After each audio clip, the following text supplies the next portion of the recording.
Hi, friends. Hi, friends. Hi, friends. Welcome, welcome, welcome to the Share Report. Thank you so much for being here and joining today's live. In the meantime, for you new people that are joining, be sure to subscribe, and everyone returning, be sure to share this channel. Today's video is definitely going to be something new, as from the title, Today in History. Not that I'm history or anything of that sort, but I'm going to be sharing some history. But yes, today is my birthday.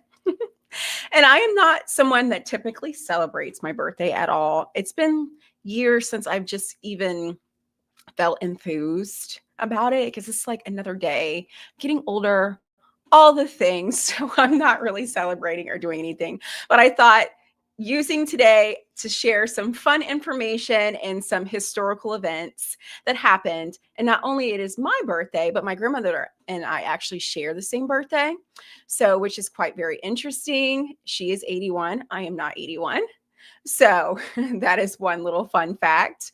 But today we're going to be talking about some interesting things that happened in history, throughout history on December 2nd. Okay. Different years, all the things.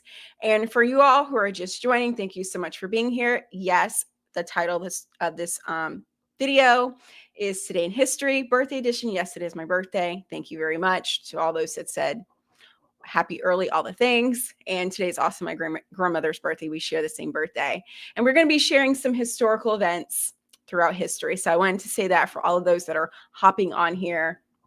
Okay, so I actually put together some things which I thought would be so fun.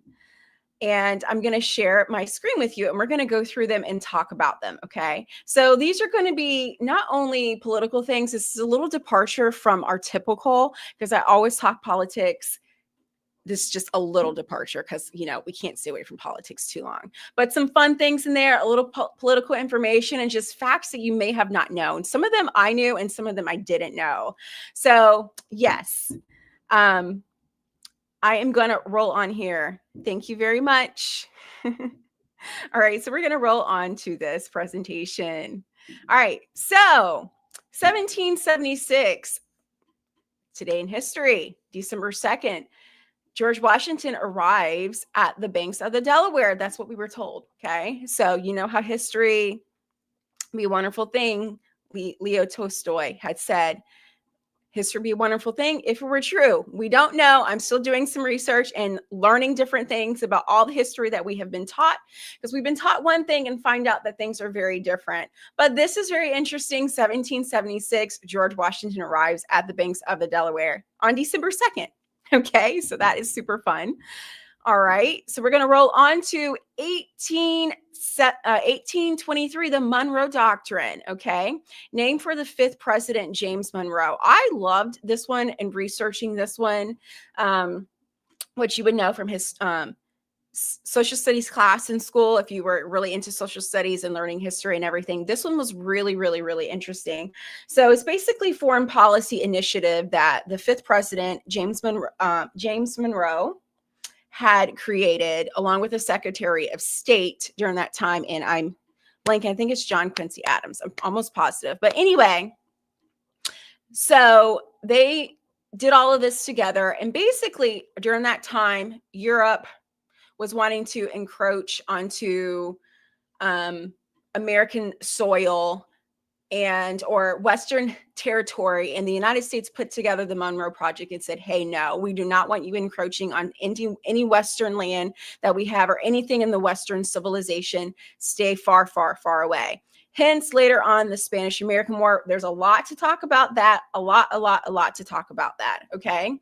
So, if you've read the book Smedley Butler, okay, there's so many interesting facts about the Spanish-American War and different people that were involved. But anyway, that was that, I guess you would say, law or initiative for Europe to not, basically Britain, to not encroach onto Western land that the Americans owned or had control of. And it was basically to show that we were kind of a superpower or in charge or the bigger guy, which I find so interesting because right now, with the whole thing with Russia and Ukraine, the United States is actually doing the same thing that they said that they didn't want Europe doing to us. Okay. So there's a lot of history with that, because Russia said, do not. We can be civilized, we can talk, we can do all things, but do not put your military close to our borders. Do not have different military, I can't think of the word right now, it eludes me, close to our borders surrounding us. So the same thing what we're doing to Russia would be, think of it like if Russia would do the same thing to our border, like down in the Mexico border, we would be having a fit. United States would be having a fit. Okay. So that is one thing that I wanted to put out there for history. Thank you very much for the people hopping on, saying nice things. So that is the Monroe Doctrine. All right, next up, this is a very fun fact. Okay, 1859, abolitionist John Brown was actually executed. Okay, the reasons he was executed was actually due to charges of treason, murder, and insurrection. Very interesting there. Okay, so we are going to roll on to the next one, 1954. Senator Joseph McCarthy, which you've heard of McCarthyism. He was condemned by the Senate for a lot of different reasons. And what I was reading is that he put forth some false information that there were some people that were communists, and that turned out to be false. I don't know. Okay. So I'm going to be doing some deep diving into that because I found that very interesting. But this happened where the Senate actually condemned him. And this was actually in December 2nd, 1954. Today in history, a little fun fact there. All right, 1970, the U.S. Environmental Protection Agency was confirmed, also known as EPA. Okay, very fun fact there. All right, 1972. This one's fun, okay? The song by The Temptations, Papa was a Rolling Stone. I cannot sing, so that's the best that I can do for you. But super funny that song was #1 in the top 100 charts in 1972. And the funny thing about that song is that the beginning of it, the musical intro to that was like 30,000 years old. Like the whole instrumental portion of it, it could be the following year, but when they start to sing, it was so funny when I was listening to that. But yes, December 2nd, 1972, Papa Was a Rolling Stone by The Temptations was the #1 song for them. Very fun fact. All right, if you guys know of anything interesting that happened in December 2nd during your lifetime, no matter the year, drop it in the comments, okay? I would like to know. All right, 1976, Fidel Castro becomes the president of Cuba. Lots and lots of history with him. All right, we got more coming. 1999, researchers unravel the genetic code of an entire human chromosome. So I found this really interesting because these are the people that we're supposed to be trusting the science over, okay? And they're just in 1999 researching and unraveling the genetic code, and we're supposed to trust them with our lives and medicine, and they just discovered things about the human body. Okay, in 1999 was not that long ago, guys. It was not that long ago. Believe it or not, I was actually alive during that time. Okay, so all these people finding out an entire human chromosome, and we're supposed to trust them. Trust the science. I thought that was very interesting. All right, 2004, Israeli Prime Minister Ariel Sharon, despite his initial opposition to the Palestinian state, he later implemented the Gaza withdrawal plan, which included the removal of Israeli settlers and soldiers from the Gaza Strip. I found this to be very interesting, and I actually wrote some notes. I'm going to have to find my notes there. Okay, different page. So this gentleman, Ariel Sharon, what I have researched about him, it looks like he was in opposition of what was happening in the Gaza Strip. And he actually expressed that in Rome to President Bush, and found that very, very, very interesting. It was an international affairs kind of thing. And he actually, unfortunately, had a stroke and it was in a coma for a very long time. I was reading the time period, I think it was 2006, and then eventually he passed away in 2014. It was like a long stretch of time when he was in a coma, which I found very interesting in a not good way, but just very weird. But I want to do more deep diving into him, but I thought that was something that he actually was starting to wanting to oppose that about the Israeli settlers and soldiers from the Gaza Strip. He was starting to not like what was happening. Okay. All right. 2005, the Pentagon Okay, this one here, good old Pentagon. They actually hired a PR firm, which we know is a Edward Bernays terminology, public relations, propaganda terminology, the Lincoln Group. Think of Operation Mockingbird. I actually did a video about this, okay? And basically, they hired this PR firm, okay, to plant stories in the Iraqi news in which involved paying Iraqi media to publish articles that were written by soldiers, by US soldiers, I should say. Okay. So Operation Mockingbird in 2005. Okay. All that propaganda we were fed. Okay. Weapons of mass, we know. So WNDs, as we know, were actually false. And Colin Powell and George W. Bush actually said we were actually told lies by the 3-letter acronym group. Okay, but also the Pentagon was hiring this PR firm to plant stories in the Iraqi media and paid them. Okay, and paid them. So remember that for future videos. Another one, fun fact, being a Floridian, I know lots and lots about hurricanes. 2005, record hurricane Epsilon. That was like stratosphere off the Richter scale or whatever they call it for the hurricane thing. I remember. Thank you very much for everyone hopping on. Thank you. Thank you. Hurricane season. Yes, no, lots and lots. I remember that year in particular, and the year before, there were like so many hurricanes back to back. And it was obviously during the summertime, and remember being out of school and sitting and just waiting out all of these hurricanes. It was just so crazy. So I do remember this. Lots and lots and lots of hurricanes that year. It was just so crazy. All right. 2010, U.S. House voted to censure Representative Charles Rangel, a Democrat of New York, for financial and fundraising misconduct. Okay. That seems what they do quite often. Okay. Quite often, Congress, I wonder what they were doing or what he was doing and who was funding him. I wonder, I have to do some research and see if he was funded by AIPAC and, where these financial and fundraising misconduct came from. But no surprise, right? No surprise.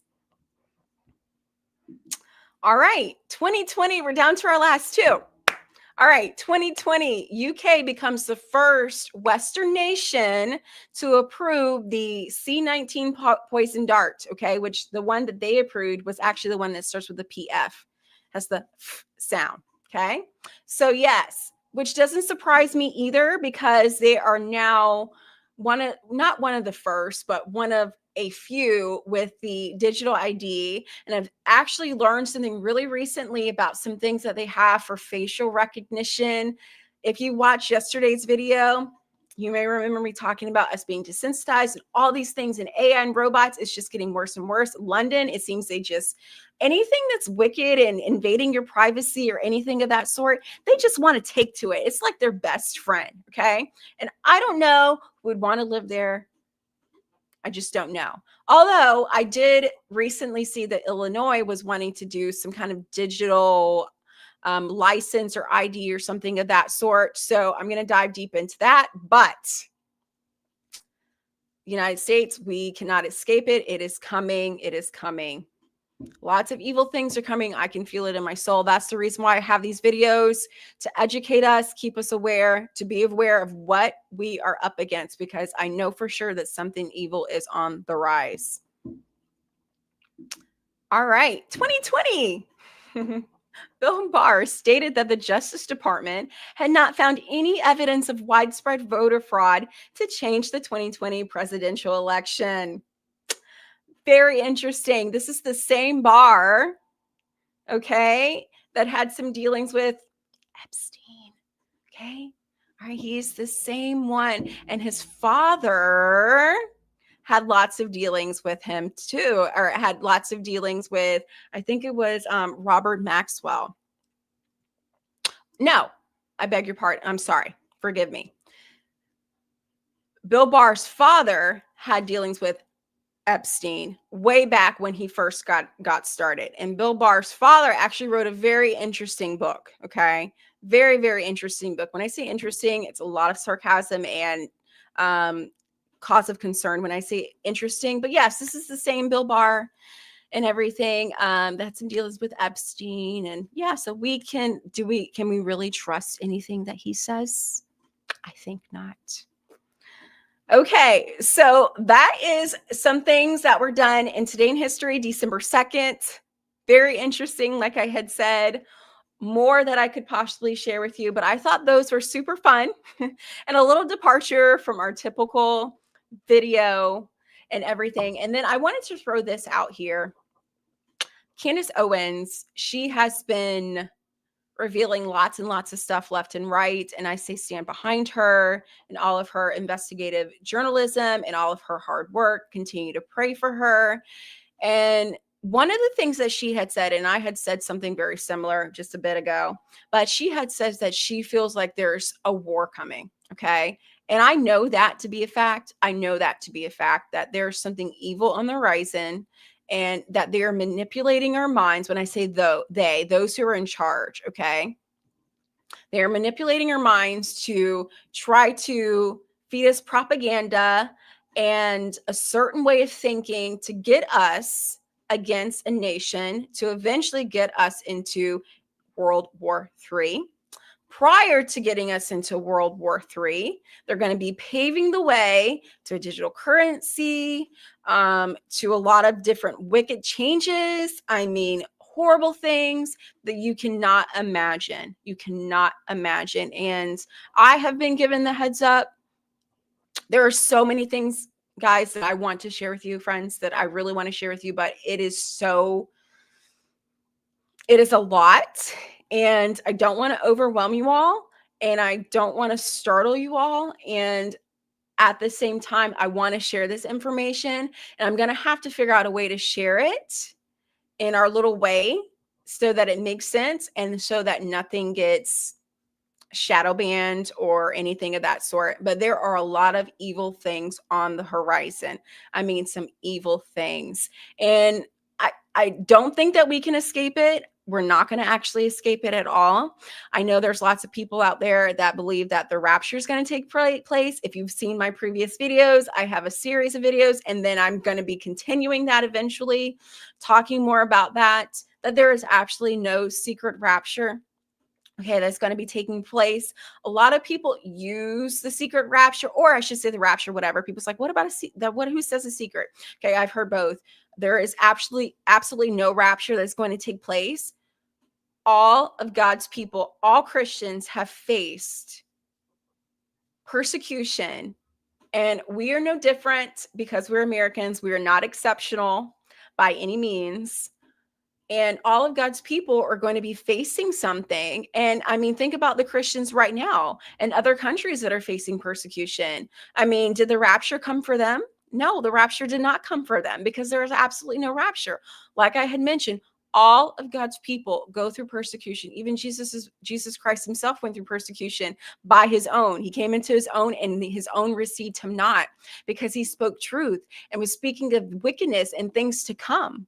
Okay, so I really want us to be aware and be ready. And I want to share so much with you all. And I plan to very, very, very soon.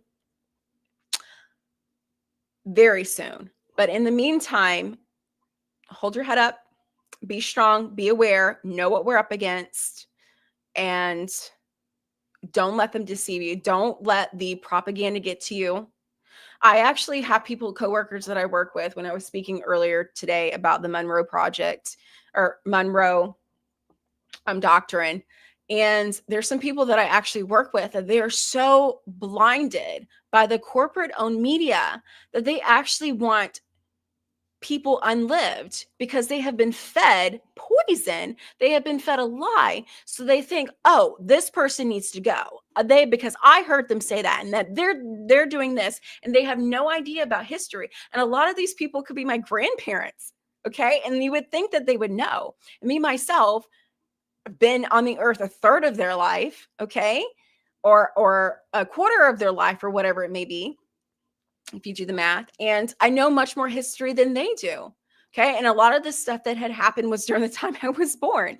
So these people are soaking in the propaganda. And that's what they are wanting to do. They're feeding the masses, the corporate owned media, especially the boomers. Nothing against boomers. My goal is to educate boomers too. Okay. I want you guys to know that the corporate owned media, they are lying to us. They are lying to you. Okay. The things that you have been fed are a complete lie. They're wanting to turn people against other countries to get us into a big world war. By then, it's too late.